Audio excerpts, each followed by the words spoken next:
Las 2 de la tarde con 34 minutos y vamos corriendo a nuestra mesa de periodista de los lunes, que en esta ocasión cuenta con la presencia de Jorge Meléndez Preciado, a quien saludo. Jorge, buenas tardes.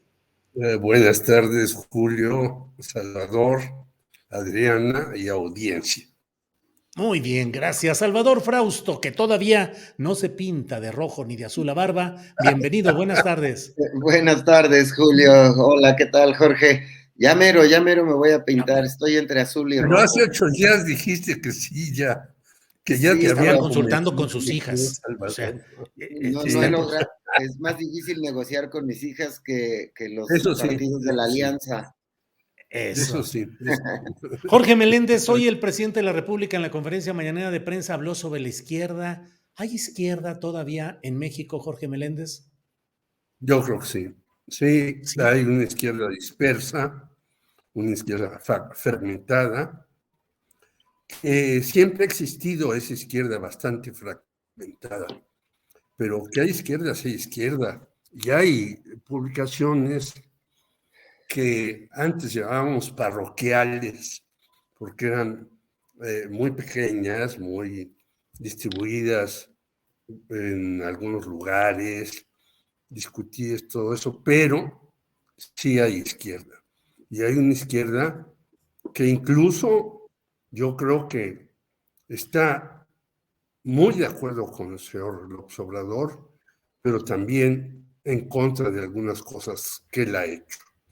Darle tanto poder a los militares, desaparecer las estancias infantiles, las escuelas de tiempo completo y muchas cosas más. Porque el mismo señor López Obrador ha dicho correctamente, y hay que ver los números más recientes de los banqueros, que nunca los ricos han ganado como con él, ¿no? Y BBVA, leyendo yo a días anteriores, en México gana el 37% casi de sus utilidades y en España el 16%. Y entonces dice uno, caray, este banco español, que antes era un banco mexicano con el señor Espinosa Iglesias, que nos puede gustar o no, tiene una fundación donde hacen investigaciones, gana mucho más que en cualquier parte del mundo.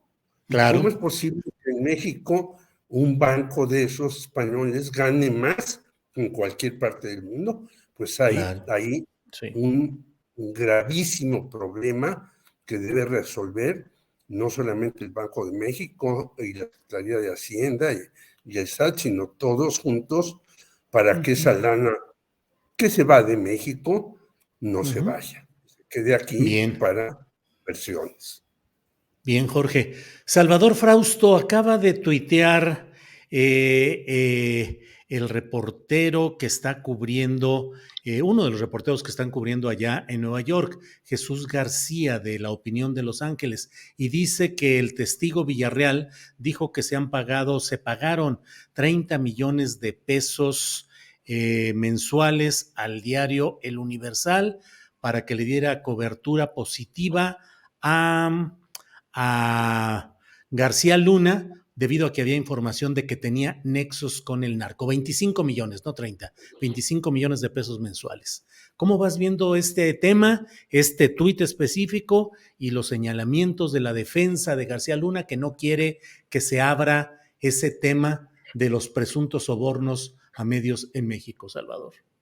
Sí, bueno, pues desde el fin de semana es uno de los temas más discutidos en redes sociales, el asunto de que los sobornos en torno a García Luna habían salpicado a los medios de comunicación, algunos periodistas en particular, y se hacían pues fuertes conversaciones, como sabemos nosotros, de quiénes pudieron haber sido estos periodistas y estos medios de comunicación favorecidos por García Luna. Lo cierto es que, bueno, pues también el Universal puso hoy un posicionamiento interesante que dicen en una carta editorial que pues los testimonios acompañados de pruebas son serios y los considera serios, y no los testimonios que no vayan acompañados de pruebas. Lo cierto es que me parece que sería muy importante clarificar el destino de estos recursos, si es verdad que hay pruebas de que se hayan sido utilizados para favorecer a ciertos periodistas o ciertos medios de comunicación para tapar ciertas actividades de García Luna con el narcotráfico. Bueno, pues sería un asunto delicado que tiene que darse se tienen que aportar pruebas para que podamos saber los ciudadanos hacia dónde va esta circunstancia.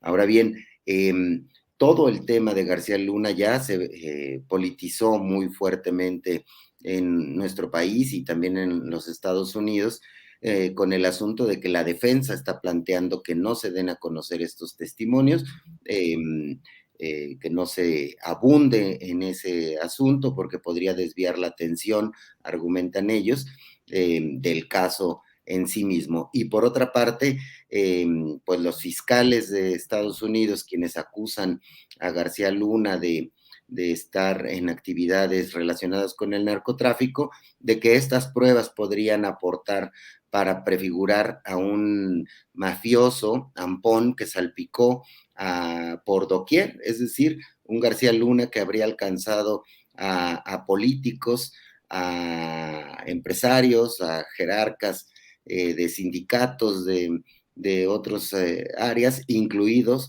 los medios de comunicación. Entonces, sí es un debate muy interesante que está ahí y que, bueno, pues nos enseña el poder corruptor del narcotráfico desde la época en que García Luna estuvo en la AFI, en el sexenio de Vicente Fox, y después como secretario de Seguridad Pública con Felipe Calderón, la manera en que protegió particularmente al cártel de Sinaloa y atacó a los otros cárteles, utilizó el poder político para atacar a los cárteles enemigos. Entonces, ese poder corruptor el narcotráfico ligado con la política, pues está salpicando hacia muchos lugares, y bueno, pues vamos a seguir viendo hacia dónde nos lleva este juicio, y con mucho ojo en mirar qué asuntos pueden ser documentados y qué asuntos no logran ser documentados. Lo cierto es que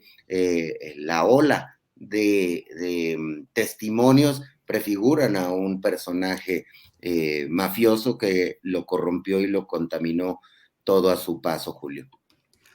Bien, Salvador, gracias. Jorge, ¿qué opinas de este señalamiento que ha dado a conocer el reportero Jesús García, que está en la Corte de Nueva York siguiendo el caso de García Luna, que habla de la entrega de 25 millones de pesos mensuales al Universal para acallar las versiones de que este personaje tenía nexos con el crimen organizado? Jorge, por favor.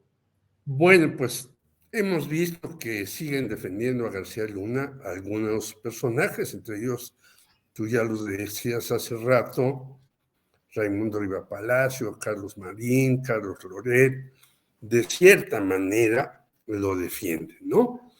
Y yo creo que en cualquier juicio, Julio, las pruebas es la madre reina de las cosas. Pero nosotros sabemos, los que hemos transitado por el periodismo durante muchos años, yo empecé escribiendo en el periódico El Nacional, por azares de la vida, por un amigo ya muerto, Manuel Blanco, que me invitó a la sección cultural, y un día le pregunté a un director del Nacional, oiga, ¿y cuántos ejemplares tiramos? Y nos dijo, todos, porque no se vende. E incluso hizo hasta otra broma. Yo fui una vez a decirle al señor presidente de la República algo que me habían informado y me dijo, puede publicarlo en el Nacional, pero no se lo diga a nadie. ¿Qué quería decir esto? Que nadie leía el periódico El Nacional.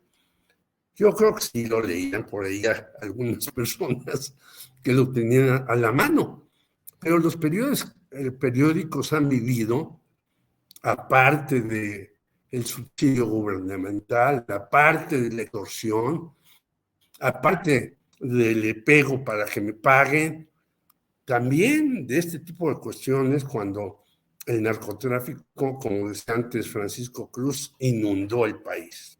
Esto es clarísimo en aquella famosa serie que pagó el propio García Luna sobre la policía judicial. Esto es clarísimo en el caso de Cassés y demás, de Omar Rubén Romano, etcétera.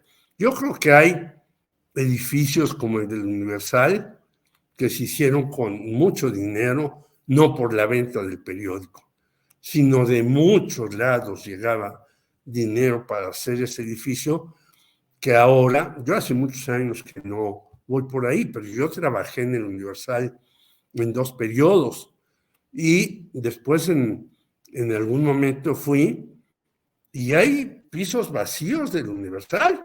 ¿Qué quiere decir? Que se hizo esto cuando fluía el dinero a raudales en ese periódico y en otros periódicos, ¿no? Y que alguno de ellos viene a alguna parte muy importante de ese dinero venía del narcotráfico. Eso es clarísimo. No debemos tampoco sacarle la vuelta a esto. Yo creo que habría que investigar y si los defensores de García Luna dicen, no me toquen ese vals, habría que tocarlo y habría que escucharlo con atención y habría que saber quiénes recibieron dinero de esos narcotraficantes, de ampones y de hasta policías de la judicial. No hay que olvidar que la Dirección Federal de Seguridad repartía charolas a los narcotraficantes como si fueran chocolates en un momento dado.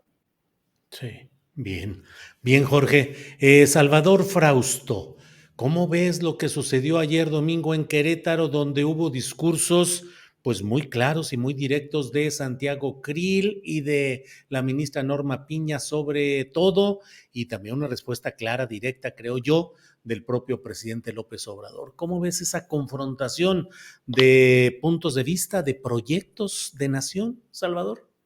Sí, bueno, vimos, me pareció una discusión interesante, con cierto fondo importante, más allá de las formas que muchas veces son importantes en política, de si la ministra se quedó sentada, saludó, no saludó, si hoy el presidente celebra que se haya quedado sentada, que no se haya levantado, que muestra esto, digamos, división de poderes y efectivamente pues era una costumbre o era habitual que en esas circunstancias estuvieran de pie los ministros de la Corte en este tipo de festejos, pero vimos a un representante del legislativo del PAN, a Santiago Krill, dando un discurso pidiendo rectificar el camino que ha seguido hasta ahora el gobierno de López Obrador, a López Obrador diciendo que prefiere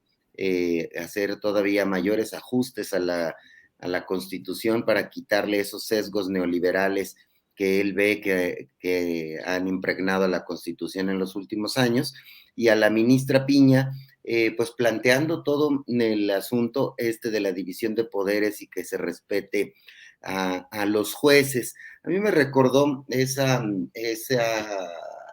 evento y esos posicionamientos de 3 personajes de los poderes de la nación, cuando he participado en mesas de análisis o incluso en elaborar, digamos, ciertos criterios o principios por los cuales se van a regir los medios de comunicación.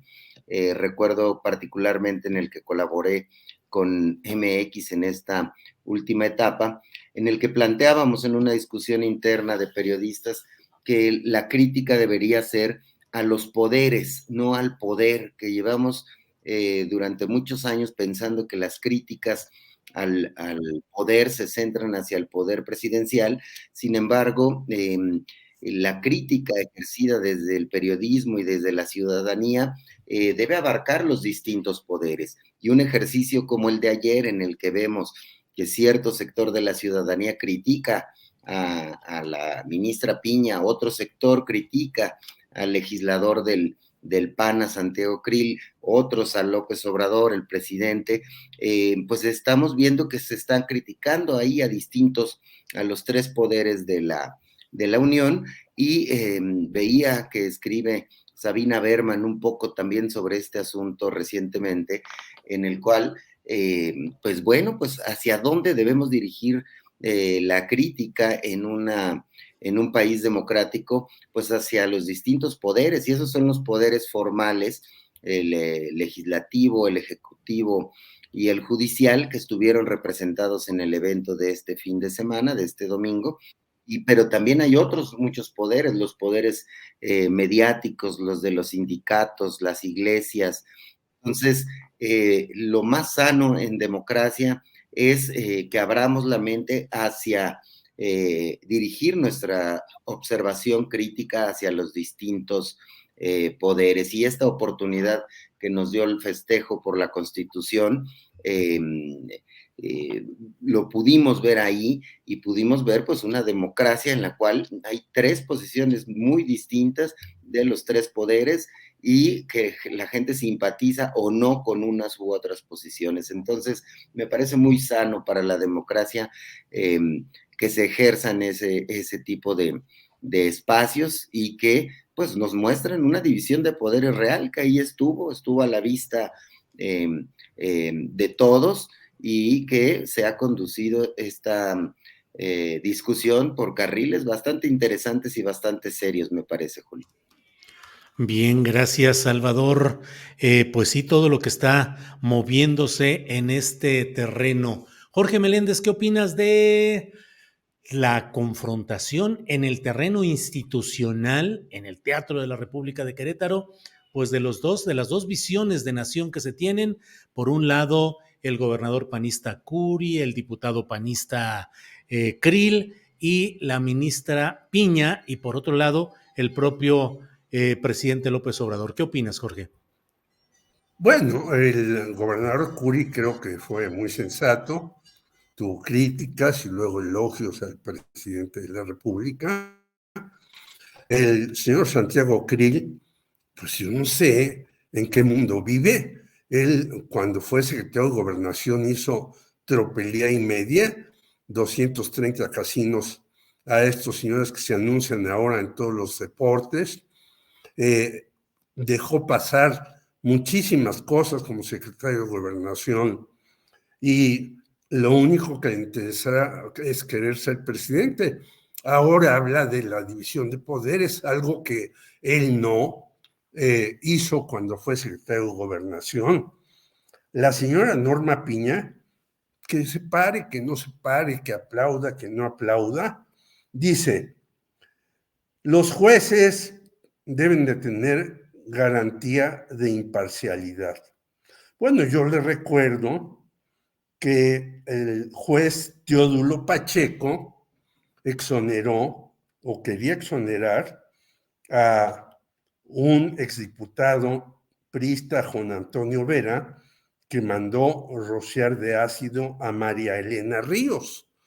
Entonces, ya que está ahí como presidenta de la Suprema Corte de Justicia, debería de ver el caso de este señor, pero de algunos otros más.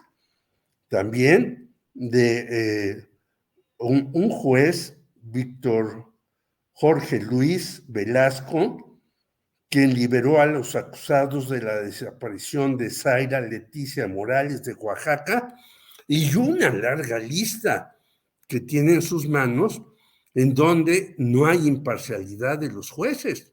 Ojalá ella lo haga. Según dicen, su secretario particular es un cuñado de Isabel Miranda de Wallace. Yo lo voy a investigar, porque si es así, pues bonito secretario particular tiene a la señora Norma Piña, que será la presidenta de la Suprema Corte de Justicia de la Nación, pero también hay que ponerla a ella en el escrutinio, porque puede ser alguien lo que sea, y en la prensa nosotros debemos de denunciar cuando se hacen mal las cosas. y la señora Norma Piña tiene derecho a quedarse sentada y no aplaudir al presidente de la República si le place, pero lo que no tiene derecho es decir que hay imparcialidad en la justicia. Pues yo creo que ella nunca ha ido a una delegación.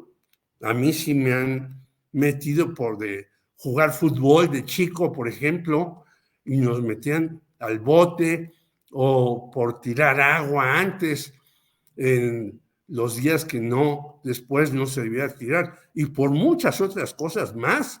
Amigos míos los han metido a la cárcel por traer su gramaje de marihuana, acusándolos de traficantes, etcétera, etcétera, etcétera.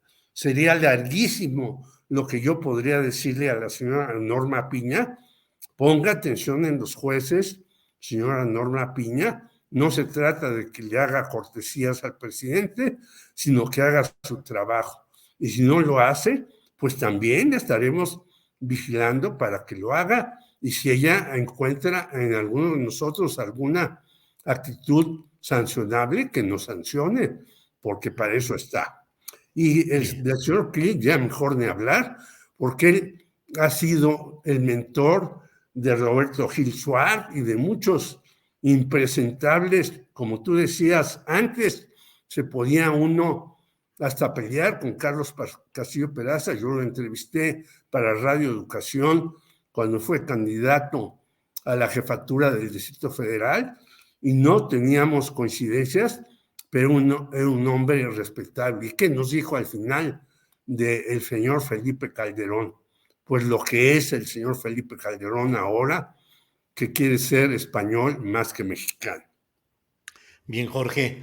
Salvador Frausto, hay un montón de temas por ahí, así es que te pido que elijas el que quieras para ir cerrando la intervención de este lunes con el postrecito dulce o amargo que quieras incorporar, Salvador, que además leí la mesa de café que tuvieron con Santiago Krill ahí en Milenio, la publican hoy precisamente con conceptos muy interesantes de lo que es la postura de Santiago Krill, pero solamente lo menciono. El tema que tú quieras elegir o plantear, Salvador.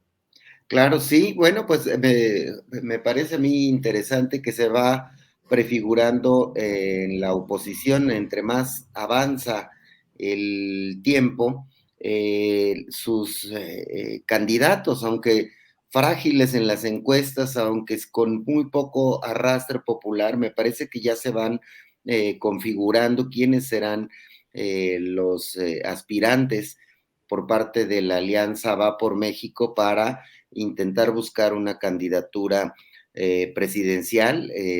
Me parece que por parte del PAN están justamente Santiago Krill o Lili Telles, es a los que están mencionando con bastante insistencia, o al gobernador de Yucatán. Por parte del PRI, Beatriz Paredes está atrayendo ciertas simpatías de su partido y de algunos otros sectores, y el PRD pues puso en la mesa a estos personajes, a Mancera y a Silvano Aureoles, y parecería que todo se va a dirimir en una especie de primarias en las cuales pues filtrarían de alguna manera, probablemente a partir de encuestas o de la selección que haga cada uno de los tres partidos que integrarían esta alianza, este tipo de figuras, y eso nos permite mirar ante quién se van a enfrentar las corcholatas morenistas, si es Claudia, si es Marcelo, si es Adán Augusto o Monreal, o han metido en la terna a Noroña.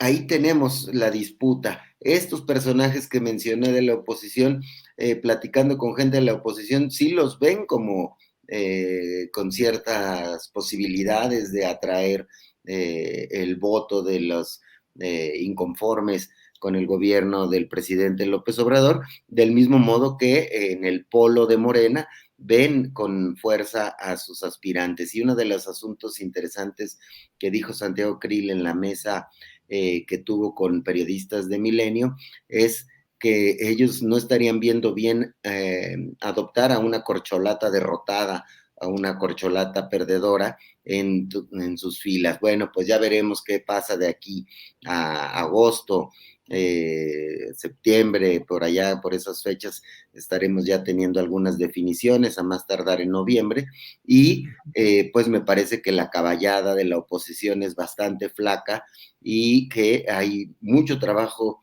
que tendrían que hacer para poder posicionar a estos personajes dentro de la discusión pública como figuras reales, ¿no? También vimos a Ricardo Anaya reaparecer, pero bueno, pues desde los Estados Unidos, porque no puede pisar suelo mexicano, pero yo creo que ya se están configurando estas opciones de la oposición con un perfil mucho menos potente que el perfil que han adoptado las corcholatas de Morena. Me parecería que todo parece indicar que vamos hacia una lucha desigual en la cual la candidatura, la presidencia, la lucha por la presidencia tiene por lo pronto una ventaja importante el polo que encabeza el partido Morena.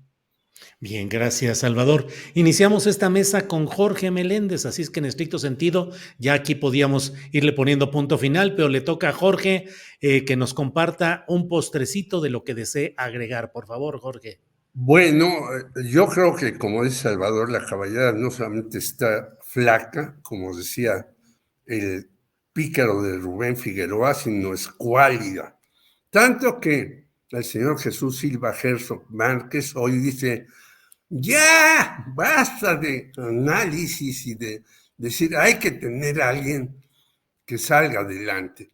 Lo cual, este gran opositor al López Obrador, pues ya dice, dejémonos de hacer análisis y demás y lancemos a alguien a ver si concita la atención de todos y la adhesión de muchos y demás.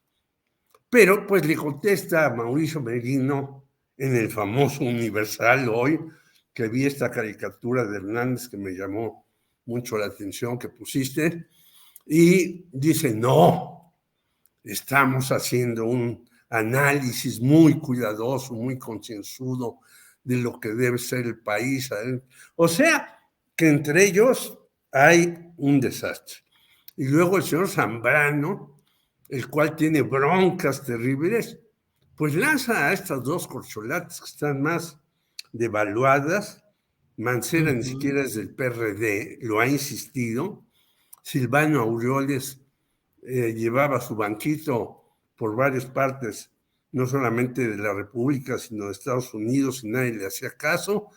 Entonces, yo creo que esta cuestión está ya muy deteriorada. Quién sabe si vaya a haber un candidato único, quién sabe de dónde lo vayan a sacar. Yo no veo esto. Y veo que las corcholatas y las taparroscas, como tú les llamaste, pues van adelante, tienen problemas, tienen dificultades, pero van saliendo adelante en todas estas cuestiones. Entonces, me parece que yo no veo que estos dos del PAN, Krill y Lili Telles, ni siquiera para una película cómica puedan tener una importancia capital, pero en fin, ante la falta de alguien, pues tendrá que salir alguna cosa. Y quisiera decir que después de la letra de la palabra, el miércoles a las 6:30, tendremos a Alejandro Almazán, quien presentará un libro acerca de los 25 años de gobierno en antes Distrito Federal, hoy Ciudad de México, de quienes han pasado por ahí, que han sido miembros de la llamada oposición. A ver qué nos plantean novedoso Alejandro Almazán, que ahora ya no escribe sobre narcotráfico, sino sobre cuestiones diferentes, y que ha ganado 3 veces el Premio Nacional de Periodismo, y ver qué trae su libro en estas circunstancias y situaciones. Bien, Jorge, muchas gracias. No, gracias a ti. Gran libro el de Alejandro Almazán, gran libro, el recuento de jefes y jefas de gobierno en la Ciudad de Así México. es. Aprovecho también mañana, lo tendremos mañana martes a la 1:20, a la 1:20 lo tendremos aquí en Astillero Informa.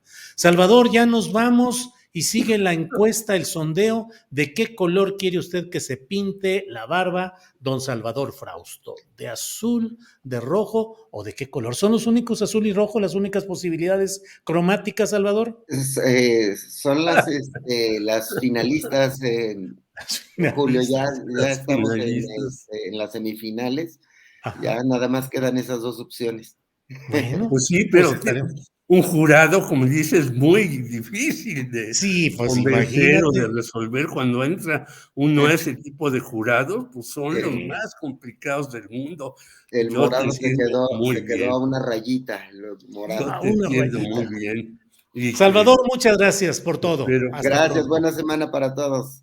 Igual, Jorge, gracias. Buenas tardes. No, gracias a los dos, gracias a todos los Hasta que luego. hacen posible y a la audiencia que siempre nos manda sus comentarios, a veces favorables, a veces desfavorables, pero los recibimos con mucho gusto. Hasta luego. Gracias. Hasta luego. Gracias, Jorge. Gracias.